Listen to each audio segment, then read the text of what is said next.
તો ચલો દાખલા નંબર 11 શરૂ કરતા પહેલા મારે તમને એક કન્સેપ્ટ સમજાવવો છે. હવે જો આમાં તમે જોવા જશો તો એક પોઈન્ટ આપણને નવો આવ્યો દેખાય. જો પાકાશ્રમ તમે જોવા જશો તો તમને મૂડી ખાતા તો દેખાય જ છે, પણ એની સાથે સાથે ચાલુ ખાતા દેખાય છે. હવે ઈ ચેપ્ટર પહેલાનો એક કન્સેપ્ટ છે જે આપણે 5 થી 10 મિનિટ પહેલા એક કન્સેપ્ટ સમજી લઈએ અને એના પછી આપણે સ્વાધ્યાયનો દાખલા નંબર 11 ની આમનોંધ કરીએ. હવે માનો કે તમે એમનેમાં દાખલો શરૂ કરી લેશો તોય તમને કોઈ વાંધો નહીં આવે, કારણ કે પુનઃ મૂલ્યાંકન ખાતું જે તમે બનાવો છો એમાં તો તમને કોઈ પણ જાતની તકલીફ નહીં પડે. જેમ આપણે જૂની સિચ્યુએશનમાં કરતા હતા એવી રીતના જ આપણે અહીંયા પણ આપણે કરશું. પણ એક પોઈન્ટ શીખવાનો નવો ઈ છે કે જ્યારે તમે હવે જો આ પહેલા તો છે ને મૂડી ખાતા અને ચાલુ ખાતા બંને રાખ્યા હોય ત્યારે એની પહેલા તો પદ્ધતિના નામ તમને કહી દઉં. હવે મૂડી ખાતા રાખવાની એક પદ્ધતિ આવે છે સ્થિર મૂડી ખાતા પદ્ધતિ. બરાબર, એક આવે છે સ્થિર મૂડી ખાતા પદ્ધતિ અને બીજી આવે છે અસ્થિર મૂડી ખાતા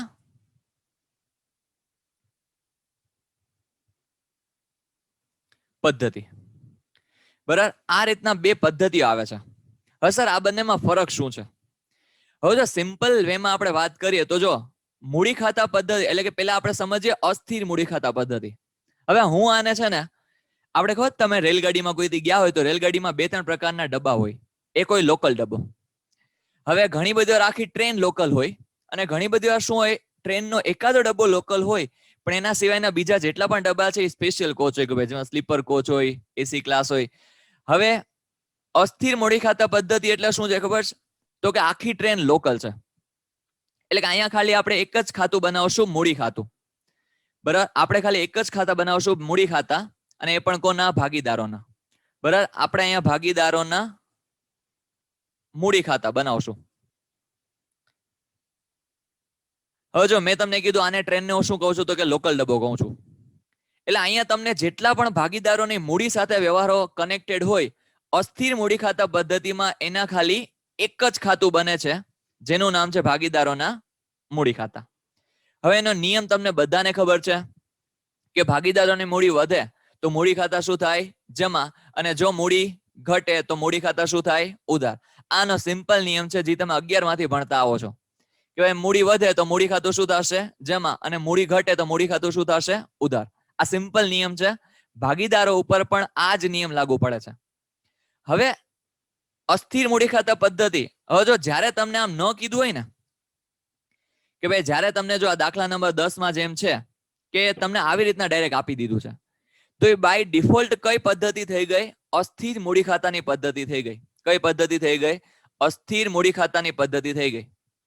પણ જ્યારે તમને આવી રીતના સ્પેસિફાય કરીને કહે કે મૂડી ખાતા અને ચાલુ ખાતા, તો એ કઈ પદ્ધતિ થઈ ગઈ? તો કે એ થઈ ગઈ સ્થિર મૂડી ખાતાની પદ્ધતિ. હવે સર આમાં અલગ શું છે? તો આમાં છે ને આપણે મૂડી અંગેના બે ખાતા બનાવશું.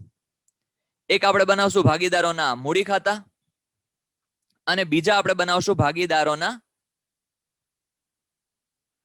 ચાલુ ખાતા.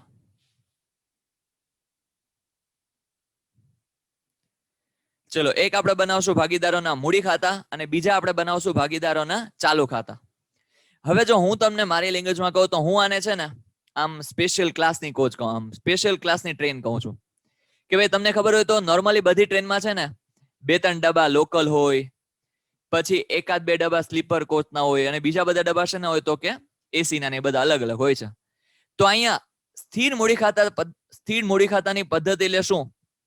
તો કે એમાં છે ને બે પ્રકારના ડબ્બા છે. એક છે લોકલ પ્રકારના ડબ્બા અને એક છે જેને આપણે કહીએ છીએ ભાગીદારોના ચાલુ ખાતા, અને બીજું છે ભાગીદારોના મૂડી ખાતા જે સ્પેશિયલ ક્લાસના ડબ્બા છે. હવે જ્યારે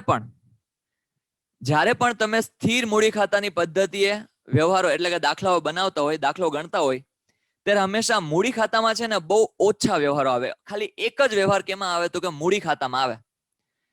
ભાગીદાર રોકડ લાવે અથવા લઈ જાય. બરાબર, ભાગીદાર ધંધામાંથી રોકડ લાવે અથવા રોકડ લઈ જાય. આ જ ખાલી ક્યાં આવશે? તો કે મૂડી ખાતામાં આપણે લખશું. બરાબર, માનો કે ધંધાનો ભાગીદાર ધંધામાં પોતાના અંગત રૂપિયા લઈ આવતો હોય તો એની મૂડી શું થશે? વધશે. તો ભાગીદારોના મૂડી ખાતે આપણે શું કરશું? જમા. અને જો કોઈ અંગત હેતુસર મૂડીનો ઉપાડ કરી જતો હોય, એટલે કે રૂપિયા ઉપાડી જતો હોય, તો એને આપણે શું કહેશું? મૂડી ઘટે. તો મૂડી ખાતું શું થશે? ઉધાર. હવે આ એક વ્યવહાર સિવાય જેટલા પણ વ્યવહારો આવે એ બધા આપણે ક્યાં લખશું? તો કે ચાલુ ખાતામાં. બરાબર, જનરલ ડબ્બામાં તો બધા ચડી શકે.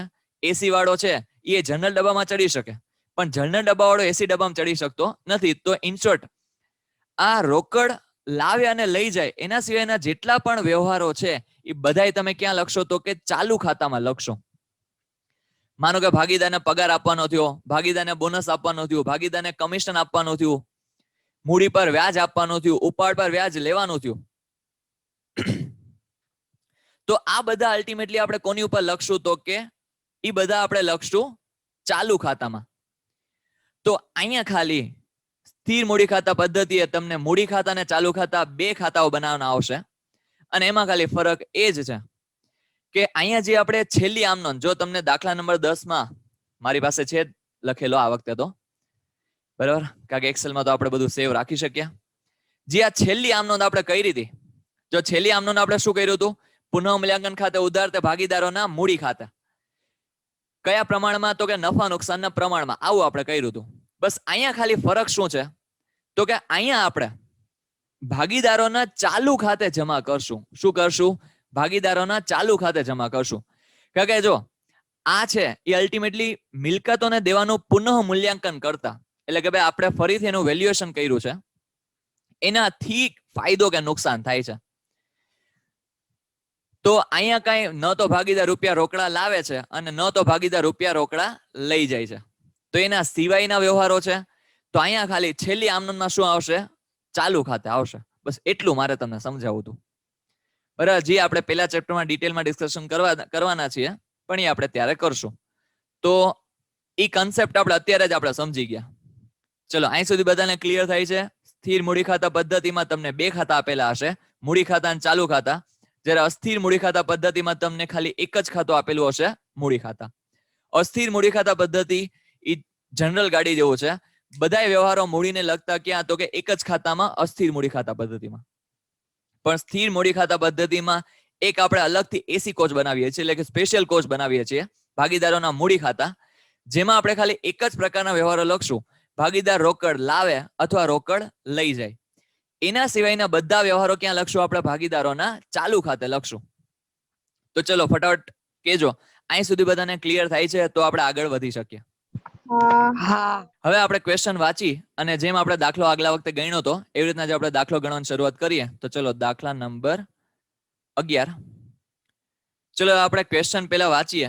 તો ક્વેશ્ચનમાં આપણને કીધું છે કે ભાઈ મંજુ, પ્રભા અને મીના, જો કે આપણે એનું કઈ કામ નથી, નફા નુકસાનનું જૂનું પ્રમાણ છે 5:3:2. આપણે આનું ખાલી કામ છે, બાકી તમે આખી રકમ વાંચી શકો છો, પણ આપણને એ કામની નથી.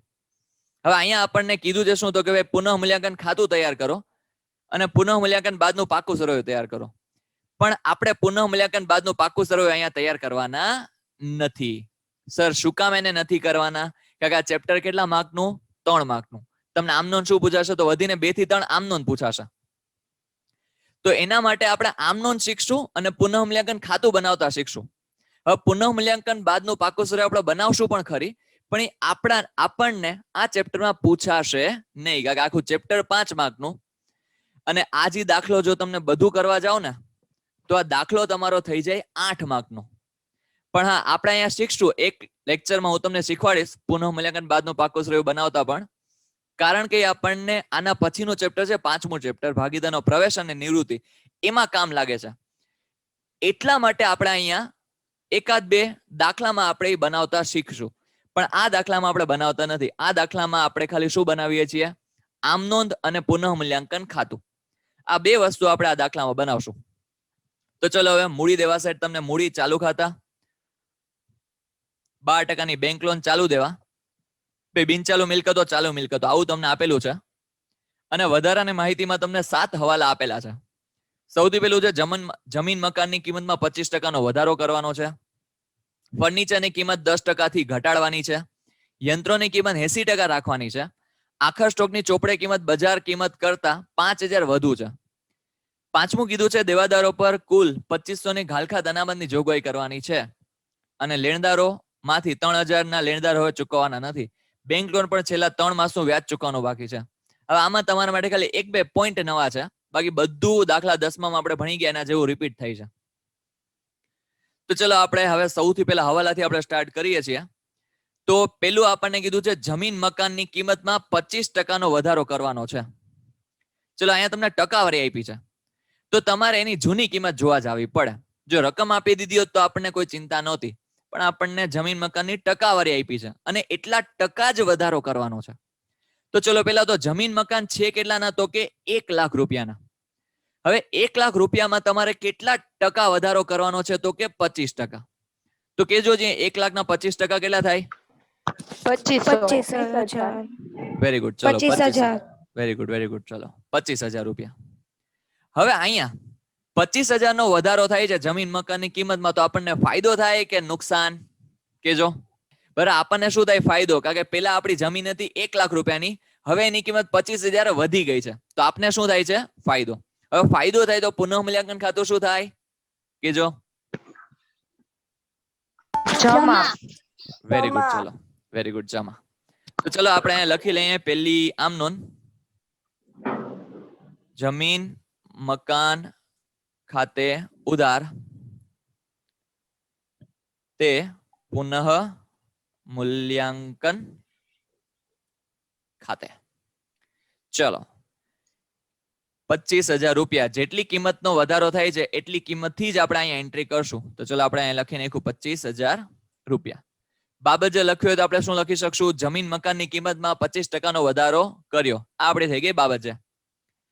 ચલો બીજી આપણે આમ નોંધ જોઈએ તો બીજો હવાલો શું કીધો છે આપણને? ફર્નિચરની કિંમત 10% થી ઘટાડવાની છે. તો ચલો 10% ઘટાડો કરવાનો છે. તો અહીંયા તમને ટકાવારી આપી છે એટલે જૂની કિંમત તમારે જોવા જ આવી પડે. તો ચલો અહીંયા જોઈએ તો ફર્નિચરની કિંમત છે કેટલી? તો કે 30,000 રૂપિયા. હવે 30,000 ના 10% થાય 3,000 રૂપિયા. હવે 3,000 નો આપણે શું કરવાનો છે? ઘટાડો. તો આપણો ફાયદો કે નુકસાન? નુકસાન. Very good. ચલો આપણું શું થાય છે? નુકસાન. હવે નુકસાન થાય તો પુનઃ મૂલ્યાંકન ખાતું શું થાય? ઉધાર. Very good. ચલો પુનઃ મૂલ્યાંકન ખાતું શું થાય? ઉધાર. તો ચલો અહીંયા આપણે લખીએ પુનઃ મૂલ્યાંકન ખાતે. પુનઃ મૂલ્યાંકન ખાતે ઉધાર તે ફર્નિચર ખાતે. ચલો પુનઃ મૂલ્યાંકન ખાતે ઉધાર તે ફર્નિચર ખાતે. ચલો તો અહીંયા આપણે રકમ આવશે 30,000 ના 10% એટલે 3,000 રૂપિયા. તો ચલો આપણે અહીંયા લખી નાખ્યું 3,000 રૂપિયા. ચલો એના પછી નેક્સ્ટ આપણે જોઈએ તો ત્રીજું આપણને કીધું છે યંત્રોની કિંમત 80% રાખવાની છે. ચલો અહીંયા પર તમને ટકાવારી કીધી છે, પણ અહીંયા જો શબ્દો થોડાક અલગ છે. 80% રાખવાની છે, તમને વધારો ઘટાડો કરવાનો કીધું નથી. 80% રાખવાની છે. તો પેલા તો યંત્રોની કિંમત છે કેટલી? તો કે 50,000. હવે 50,000 ના 80% કેટલા થાય? બોલો જી. 40,000. તો જો પેલા યંત્રની કિંમત હતી 50,000 ની, પણ હવે તમારે કેટલી રાખવાની છે? તો કે 40,000 રાખવાની છે. તો ઘટાડો થાય છે? તો કે યસ. હવે કેટલા રૂપિયાનો ઘટાડો થાય છે? કે 10,000. હા, તમે મારી જેમ મારી પાસે સારી આદતો શીખો, મીંડા ભૂલવાની આદતો શીખોમાં. ચલો ઘટાડો કેટલાનો થાય છે? તો કે 10,000 રૂપિયાનો ઘટાડો થાય છે. બરાબર, કારણ કે 50,000 ની હતી એમાંથી હવે કેટલાની રાખવાની છે? 40,000 ની રાખવાની છે. તો ઘટાડો થાય છે 10,000 નો. તો ચલો અહીંયા ઘટાડો થાય, યંત્રની કિંમતમાં ઘટાડો થાય તો આપણું શું થાય? નુકસાન. નુકસાન થાય તો પુનઃ મૂલ્યાંકન ખાતું શું કરવું પડે? ઉધાર. Very good. ચલો તો આપણે અહીંયા આમનોન કરી લઈએ. ચલો ત્રીજી પુનઃ મૂલ્યાંકન. સર આમાં નુકસાન થયું હોય એટલું જ લખવાની ને કિંમત? હા, નુકસાન થયું હોય અથવા ફાયદો થયો હોય એટલી જ કિંમત લખવાની આવે. ચલો 10,000 રૂપિયા તે યંત્રો ખાતે 10,000 રૂપિયા. ચલો હવે એના પછી આપણે જોઈએ તો નેક્સ્ટ આપણને કીધું છે ચોથું, આખા સ્ટોકની ચોપડે કિંમત બજાર કિંમત કરતા 5,000 વધુ છે. ચલો તમને બધાને ખબર છે વાર્ષિક હિસાબમાં આપણે એક આખા સ્ટોકનો હવાલો ભણ્યા હતા કે આખા સ્ટોકની કઈ કિંમત ધ્યાને લેવાની આવે તો કે ચોપડે કિંમત અને બજાર કિંમત બેમાંથી જે ઓછી હોય ધ્યાને લેવામાં આવે. પણ અહીંયા આપણે ઈ એક્ઝેક્ટ એપ્લાય નથી કરવાનો હો. તમારે શું કરવાનું છે તો કે અહીંયા આખા સ્ટોકમાં જ્યારે પુનર્ગઠન સમયે પુનઃમૂલ્યાંકન ખાતું બનાવતી વખતે આવો કોઈ હવાલો આવે તો તમારે ધ્યાને લેવાની બજાર કિંમત. આ એટલા માટે કહેવું પડે કે સ્ટુડન્ટ અહીંયા પણ ભાઈ આખા સ્ટોક અને મૂળ કિંમત બેમાંથી જે ઓછી કિંમત હોય ને લઈ લેતા હોય છે. તમે અહીંયા શું કરો છો તો કે મિલકતોનું પુનઃ મૂલ્યાંકન કરો છો. એટલે હાલની કિંમત જે હોય ને એ તમારે જોવાની આવે. હવે હાલની કિંમત કઈ કહેવાય તો કે હાલની કિંમત કહેવાય બજાર કિંમત. તો હવે આપણે અહીંયા જોઈએ આના ઉપરથી એનાલિસિસ કરીએ. આખા સ્ટોકની ચોપડે કિંમત બજાર કિંમત કરતા 5,000 વધુ છે. એટલે આમાં બજાર કિંમત માનો કે 10,000 હશે તો ચોપડે કિંમત કેટલી હશે તો કે 15,000 હશે. 5,000 વધારે. 5,000 વધારે છે. બજાર કિંમત કરતા ચોપડે કિંમત 5,000 વધારે છે. તો અલ્ટિમેટલી બજાર કિંમતમાં શું થઈ ગયો છે? ઘટાડો થયો છે. તો ચલો અહીંયા આપણને 5,000 રૂપિયાનો ઘટાડો કરવાનો છે. કઈ કિંમતમાં? આખર સ્ટોકની કિંમતમાં. સિમ્પલી વાત કરીએ તો આપણને એમ કીધું છે સ્ટોકની કિંમતમાં રૂપિયા 5,000 નો ઘટાડો થયો. હવે સ્ટોકની કિંમતમાં 5,000 નો ઘટાડો થયો તો ફાયદો થાય કે નુકસાન? કેજો જી. નુકસાન. ચલો હવે આપણે સમજી લઈએ કે આ શબ્દો શું કહેવા માંગે છે પાછા. જો આખર સ્ટોકની ચોપડે કિંમત, હવે ચોપડે કિંમત એટલે શું છે તો કે આ જે કિંમત આપેલી હોય ને એ શું કિંમત, કઈ કિંમત કહેવાય? ચોપડે કિંમત.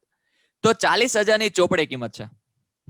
પણ અહીંયા તમને એમ કીધું છે કે આ જે ચોપડે કિંમત છે એ જે બજાર કિંમત છે એટલે માર્કેટમાં જે અત્યારે વેલ્યુ છે એટલે હાલની જે કિંમત છે એના કરતા 5,000 વધુ છે. તો બજાર કિંમત શું છે તો કે ચોપડે કિંમત કરતા 5,000 ઓછી છે. શું છે? ઓછી. એટલે 40,000 નો સ્ટોક આપણે કેટલાનો કરી નાખવાનો છે? 35,000 રૂપિયાનો કરી નાખવાનો છે. તો 5,000 નો શું થાય છે? ઘટાડો. ક્લિયર થાય છે? ચલો અહીંયા બરાબર. શબ્દો ખાલી થોડાક નવીન આવી પછી એ જ મેં તમને કીધું કે 1-2 પોઈન્ટ તમને અહીંયા નવા આવ્યા છે. એ જ એમાંનો જ એક પોઈન્ટ છે. તો ચલો સ્ટોકની કિંમતમાં 5,000 નો અલ્ટિમેટલી ઘટાડો થાય છે. હવે ઘટાડો થાય તો આપણને શું થાય? નુકસાન. અને નુકસાન થાય તો પુનઃ મૂલ્યાંકન ખાતું આપણે શું કરશું? ઉધાર. તો ચલો આપણે અહીંયા કરી લઈએ ચોથી આમ નોંધ. પુનઃ મૂલ્યાંકન ખાતે ઉધાર તે આખો સ્ટોક લખો તો સ્ટોક લખો તો કોઈ વાંધો નથી. ચલો 5,000 રૂપિયા. ઓકે ચલો એના પછી આપણે જોઈએ તો આપણને કીધું છે ચલો પાંચમું. હવે દેવાદારો પર કુલ 2,500 ગાલખાદ અનામતની જોગવાઈ રાખવાની છે. હવે આના ઉપર પણ ખાસ ધ્યાન દેજો. હવે ચલો પેલા તો ગાલખાદ અનામત અહીંયા તમને જૂની આપેલી છે. હવે જૂની ગાલખાદ અનામત કેટલી છે તો કે 1,000 રૂપિયાની છે. કેટલા રૂપિયાની કીધી છે? 1,000 રૂપિયાની. હવે ખાસ ધ્યાન રાખજો. હવે તમારી છે ને ગાલખાદ અનામત પેલા તો 1,000 રૂપિયાની હતી. હવે તમારે કેટલી કરી નાખવાની છે તો કે 2,500 રૂપિયા રાખવાની છે. તો વિચાર કરો તો અત્યારે હાલમાં તમને નુકસાન કેટલાનું થાય છે? ખાલી 1,500 રૂપિયાનું. બરાબર. આ જે છે એ તમને હાલનું નુકસાન બતાડે છે. અત્યારે તમને કેટલાનું નુકસાન થાય છે? ખાલી 1,500 રૂપિયાનું. કારણ કે 1,000 તો ઓલરેડી આપણે રાખી જ હતી કે આપણને લગભગ બૂચ લાગવાનું જ છે. પણ જ્યારે પુનઃ મૂલ્યાંકન કરવા બેઠા ત્યારે આપણને એમ કીધું કે ભાઈ તમે ગાલખાદાના જે 1,000 ની રાખી છે ને 1,000 ની નહીં પણ 2,500 ની થશે તમને. તો આપણે ઓલરેડી 1,000 તો રાખી જ દીધી છે કે નહીં? તો કે યસ. તો 1,000 રૂપિયા તો આપણે નુકસાન તરીકે ઓલરેડી બતાવી જ દીધા છે. તો એ 1,000 ને પાછા બતાવવાની જરૂર નથી. પણ અત્યારે 1,000 ની ગાલખાદ કરી કેટલી નાખવાની છે તો કે 2,500 ની. તો વચ્ચેનો ડિફરન્સ છે એ તમારું શું કહેવાય? હાલનું નુકસાન કહેવાય. હવે એ નુકસાન તમારું કેટલા રૂપિયાનું છે? 1,500 રૂપિયાનું. હવે ગાલખાદ અનામત છે એ આપણું છે તો નુકસાન અને નુકસાન થાય તો પુનઃ મૂલ્યાંકન ખાતું શું થાય? બોલો. ઉધાર. ઉધાર. ઉધાર. ચલો વેરી ગુડ. આપણે અહીંયા લખી નાખીએ પાંચમી આમ નોંધ, પુનઃ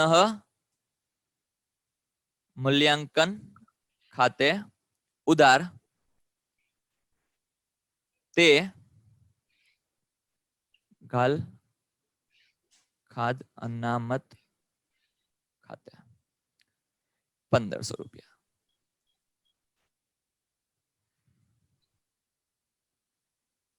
ચલો 1500 રૂપિયા. ઓકે, ચલો અહીં સુધી બધાને ઘાલ ખાદ અનામતનો હવાલો સમજાણો બધાને? હા. ઓકે. હવે હવાલા નંબર 5 આપણે કમ્પ્લીટ કર્યો, અને પછી હવાલા નંબર 6. હવે આ તો બહુ મારો ફેવરિટ હવાલો છે કે લેણદારોમાંથી 3000 ના લેણદારો હવે ચૂકવવાના નથી. તો આપણને શું થાય? તો કે ફાયદો. આવા લેણદારો ભગવાન બધાયને આપે. બરાબર, હું એવી દુઆ કરું કે 3000 રૂપિયા આપણે કોઈને ચૂકવવાના, એટલે કે 3000 રૂપિયા આપણે લેણદારોને ચૂકવવાના નથી. તો આપણને શું થાય છે? ફાયદો. અને ફાયદો થાય તો પુનઃ મૂલ્યાંકન ખાતું શું થાય? જમા. તો ચલો આપણે અહીંયા લખી લઈએ આમ નોંધ છઠ્ઠી, લેણદારો ખાતે ઉધાર તે પુનઃ મૂલ્યાંકન ખાતે. ચલો કેટલા રૂપિયા? તો કે 3000 રૂપિયા હતા ને? યસ, 3000 રૂપિયા. ચલો 3000 રૂપિયા. ઓકે, હવે આપણે આગળ વધ્યા. તો એના પછી આપણને કીધું છે 7મો હવાલો, જેમાં કીધું છે બેંક લોન પર છેલ્લા 3 માસનું વ્યાજ ચૂકવવાનું બાકી છે. હવે કેટલું વ્યાજ છે એ કીધું નથી, એ આપણે ગણતરી કરવી પડશે. ચલો અહીંયા આપણે જોઈએ તો 12% બેંક લોન પેલા તો કેટલી આપી છે? 30,000 રૂપિયા આપી છે. તો ચલો અહીંયા આપણે પેલા તો વ્યાજની ગણતરી કરી લઈએ કેટલી થશે.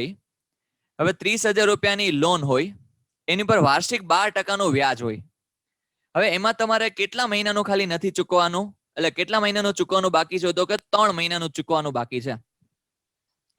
તો ચલો અહીંયા 30,000 એને ગુણ્યા 12%, એને ગુણ્યા 3/12. ચલો કેટલા થશે?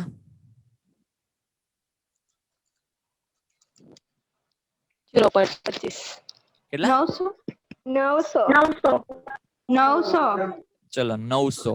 વેરી ગુડ, સાચો આન્સર 900 રૂપિયા. બરાબર. તો હવે અહીંયા ચલો 900 રૂપિયા તો આપને ખબર પડી ગઈ. હવે આ છે શું? તો કે ચૂકવવા બાકી વ્યાજ છે, એટલે આપણો ખર્ચો ચૂકવવાનો બાકી છે. તો આપણે ઓચિંતાનો ખર્ચો યાદ આવે ચૂકવવાનો, તો આપણું શું થાય? નુકસાન. નુકસાન થાય તો પુનઃ મૂલ્યાંકન ખાતું શું થાય? ઉધાર. ચલો આપણે અહીંયા લખીએ પુનઃ મૂલ્યાંકન ખાતે ઉધાર તે ચૂકવવા બાકી વ્યાજ ખાતે 900 રૂપિયા. ચલો આની ગણતરી તમારે દર્શાવવાની હો, આવી રીતના નીચે અથવા બાર ક્યાંક દર્શાવી દો તો પણ વાંધો નથી. હવે જો અહીંયા બધા હવાલાઓ આપણા પૂરા થઈ ગયા. 7 હવાલાઓ તો સાથે સાથ પૂરા થઈ ગયા. હવે બીજું તો કઈ છે નહીં. આપણે ખાલી છેલ્લે પુનઃ મૂલ્યાંકન ખાતું બનાવવાનું છે, એના પછી આપણે જોવાનું છે. ચલો હવે આપણે આગળ વધીએ. તો હવે આપણે શું કરવાનું? તો કે પુનઃ મૂલ્યાંકન ખાતું એક બનાવવાનું છે. એ બની એટલે આપણું કામ અહીંયા પૂરું થઈ જશે. અહીંયા પછી આપણે આવી રીતના ગણતરી દર્શાવી દઈશું. ચલો સૌથી પહેલા શું થાય છે? તો કે ભાઈ પુનઃ મૂલ્યાંકન ખાતું થાય છે જમા. તો ચલો આપણે અહીંયા કરીએ જમા. સામેની બાજુની વિગત છે જમીન મકાન ખાતા. કેટલા રૂપિયા? તો કે 25,000 રૂપિયા. ચલો એના પછી હવે આપણે જોઈએ તો આપણને શું કીધું છે? પુનઃ મૂલ્યાંકન ખાતું થાય છે ઉધાર. તો ચલો આપણે અહીંયા કરી લઈએ ઉધાર. કેટલા રૂપિયાથી? તો કે 3,000 રૂપિયાથી. અને સામેની બાજુની વિગત શું છે? તો કે છે ફર્નિચર ખાતે. તો ચલો આપણે અહીંયા લખી નાખીએ ફર્નિચર ખાતે. ચલો 3,000 રૂપિયા. હવે એના પછી શું થાય છે? તો કે ભાઈ અગેન પુનઃ મૂલ્યાંકન ખાતું શું થાય છે? તો કે ઉધાર થાય છે. સામેની બાજુની વિગત શું છે? તો કે છે યંત્રો ખાતે. તો ચલો આપણે એ પણ લખી લઈએ પુનઃ મૂલ્યાંકન ખાતે ઉધાર. સામેની બાજુની વિગત છે યંત્રો ખાતે. હવે કેટલા રૂપિયા છે? તો કે 10,000 રૂપિયા. તો ચલો આપણે અહીંયા લખી નાખ્યા 10,000 રૂપિયા. હવે એના પછી પાછું શું થાય છે? પુનઃ મૂલ્યાંકન ખાતું થાય છે ઉધાર. તો ચલો અગેન આપણે કરીએ પુનઃ મૂલ્યાંકન ખાતું શું થાય છે? ઉધાર. તો આપણે કરીએ ઉધાર. કેટલા રૂપિયાથી? તો કે 5,000 રૂપિયાથી. હવે સામેની બાજુની વિગત શું છે? તો કે આખર સ્ટોક ખાતે. તો ચલો આપણે અહીંયા લખીએ આખર સ્ટોક ખાતે. ચલો એના પછીની આમનોંધમાં જોઈએ તો શું છે? તો કે ભાઈ પુનઃ મૂલ્યાંકન ખાતું પાછું ઉધાર થાય છે. તો ચલો પાછું ઉધાર કરી લઈએ. સામેની બાજુની વિગત શું છે? તો કે ઘાલખાદ અનામત ખાતે. તો ચલો આપણે અહીંયા લખી નાખીએ ઘાલખાદ અનામત ખાતે. કેટલા રૂપિયા છે? તો કે 1500 રૂપિયા. તો ચલો આપણે લખી નાખ્યા 1500 રૂપિયા. હવે એના પછી છે પુનઃ મૂલ્યાંકન ખાતું શું થાય છે? જમા થાય છે. તો ચલો પુનઃ મૂલ્યાંકન ખાતું આપણે કરી લેશું જમા. કેટલા રૂપિયાથી જમા થાય છે? તો કે 3000 રૂપિયાથી. તો ચલો આપણે અહીંયા કરી લીધું જમા. અને સામેની બાજુની વિગત શું છે? તો કે ભાઈ લેણદારો ખાતે. તો ચલો આપણે અહીંયા લખી લેશું લેણદારો ખાતે. ચલો એના પછીની આપણને આમનોંધ કીધી છે. એમાં તમારું શું થાય છે? પુનઃ મૂલ્યાંકન ખાતું થાય છે ઉધાર. કેટલા રૂપિયાથી? તો કે 900 રૂપિયાથી. તો ચલો આપણે કરી લઈએ 900 રૂપિયા ઉધાર. હવે અહીંયા સામેની બાજુની વિગત છે ચૂકવવા બાકી વ્યાજ ખાતે. તો ચલો આપણે લખી નાખ્યું ચૂકવવા બાકી વ્યાજ ખાતે. હવે છેલ્લી એક આમનોંધ લખવાની બાકી છે, જેના માટે સૌથી પહેલા આપણે શેની જરૂર પડશે? તો કે ભાઈ નફાની જરૂર પડશે. તો જો જમા સાઈડનો સરવાળો થાય છે 28,000 અને ઉધાર સાઈડનો સરવાળો થાય છે 20,400. તો આપણે જોતા જ ખબર પડી જાય છે એટલે કે ટોટલ ઉપરથી કે જમા સાઈડનો સરવાળો વધારે છે, એટલે અહીંયા આપણને ફાયદો વધારે થયો છે. તો ચલો ડિફરન્સ જોવા જઈએ તો કેટલાનો નફો થાય છે? 7600. 7,600. ચલો 7,600. અહીંયા આપણે ફોર્મ્યુલા સેટ કરીને પણ વેરીફાઈ કરી લઈએ. Very good, 7,600. હવે આને આપણે ક્યાં લઈ જશું? તો કે ભાગીદારોના ચાલુ ખાતે. ફરક ખાલી આટલો જ છે, વાં તમે લઈ ગયા હતા મૂડી ખાતે, અહીંયા તમે લઈ જશો ચાલુ ખાતે. હવે જો નફા નુકસાનનું પ્રમાણ શું છે? તો કે નફા નુકસાનનું પ્રમાણ છે અહીંયા